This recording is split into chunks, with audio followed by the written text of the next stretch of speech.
தேவனுடைய பிள்ளைகளாகிய நாம் நன்மை செய்யும்படியாய் அழைக்கப்பட்டிருக்கிறோம். கர்த்தர் நம்மிடத்துல விரும்புகிற ஒரு காரியம் நன்மை செய்வதையே கர்த்தர் நம்மிடத்துல அதிகமாய் விரும்புகிறவராய் இருக்கிறார்.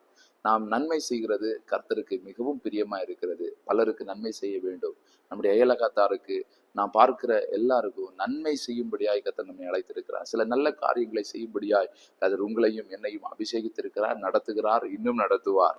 இங்கே காயினுடைய வாழ்க்கையிலே ஒரு வார்த்தையை ஆண்டவர் கேட்கிறார். ஆதியாகமம் 4ஆம் அதிகாரம் அதனுடைய 7வது வசனத்திலே நாம் பார்க்கிறோம். காயினை பார்த்து கர்த்தர் கேட்கிறார், நீ நன்மை செய்தால் உனக்கு மேன்மை இல்லையோ? நீ நன்மை செய்யாதிருந்தால் பாவம் உன் வாசற்படியிலே படுத்திருக்கும். அப்போ ஆண்டவர் நம்மிடத்தில் எதிர்பார்க்கிற காரியம், நாம் நன்மை செய்ய வேண்டும். இந்த வருடத்துல அநேகருக்கு நன்மை செய்யுங்கள். நாம் செய்கிற மிகப்பெரிய நன்மை என்ன தெரியுமா? ஆண்டவருடைய சமூகத்திலே சிலருக்காக ஜெபிக்கிறது தான் பெரிய பெரிய நன்மை. ஜெபத்தை விட பெரிய நன்மை வேற எதுவும் இருக்க முடியாது. கர்த்தர் சகோதரர்களுக்காக ஜெபியுங்கள் என்று சொல்லி கர்த்தருடைய வசனம் சொல்லுகிறது. உங்களுடைய வாழ்க்கையில ஒருவேளை சில நன்மையாக சில காரியங்களை கொடுக்கிறதற்கு உங்க கையில எதுவும் இல்லாம இருந்திருக்கலாம்.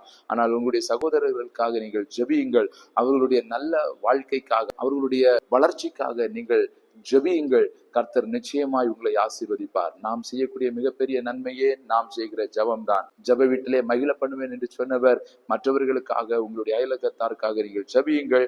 ஜெபமாகிய நன்மையை செய்யுங்கள். அது அவர்களையும் ஆசீர்வதிக்கும், அது உங்களையும் ஆசீர்வதிக்கும். ஒருவேளை நன்மை செய்யாமல் இருந்தால் பாவம் வாசற்படியிலே படுத்திருக்கும் என்று வசனம் சொல்லுகிறது.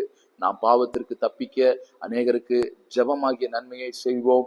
இன்னும் கர்த்தர் நமக்கு நடத்தினால் வேற என்னென்ன நன்மை செய்ய முடியுமோ அநேகருக்கு நன்மை செய்யுங்கள். அநேகரை மகிழ பண்ணுங்கள். கர்த்தர் உங்களோடு கூட இருந்து உங்களையும் மகிழ்ச்சியாக்கி, நீங்கள் இருக்கிற பகுதியையும் சந்தோஷப்படுத்தி உங்களை கனப்படுத்துவாராக.